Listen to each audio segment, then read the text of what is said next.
Hi hello అందరికీ welcome to my channel. This is Jhansi Rani Mouni official. ఈరోజు mini vlog ఏంటంటే, మా ఆయన గోవా వెళ్ళాడు, ప్రసాద్ గోవా వెళ్తే, సో మేము ఖాళీగా ఉన్నాం కాబట్టి what next in my life అని చెప్పేసి మేము ఒక చీటీలు వేసుకున్నాం అనమాట.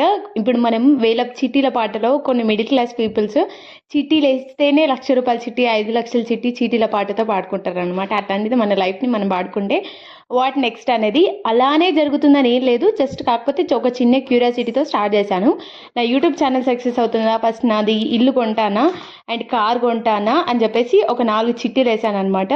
నేను 3 టైమ్స్ వేస్తే 3 టైమ్స్ కార్ వచ్చింది. బట్ నాకు నిజంగా ఇప్పుడు కార్ కొనాలన్న ఆలోచన నాకు లేదు, మా ఆయనకు లేదు. ఇటు వచ్చింది అండ్ జరుగుతుందా లేదా అని చెప్పేసి చూద్దాము. మీరు కూడా బ్లెస్ చేయండి. అండ్ మీరు ఎప్పుడైనా ఇలా చేశారా కామెంట్ చేయండి. నేను మా పాప ఇలా ఖాళీగా ఉంటే దేవుడిని మొక్కి మరి ఈ చిట్టీలు వేసాము. ఎందుకంటే మా కొన్ని గోల్స్ అనమాట ఇవి. సో అవి మేము చిట్టీల రూపంలో మా హ్యాపీనెస్ కోసం వేసుకున్నాము. అండ్ ఫస్ట్ అయితే కార్ వచ్చింది. వెయిట్ చేసి చూద్దాం అది నిజమా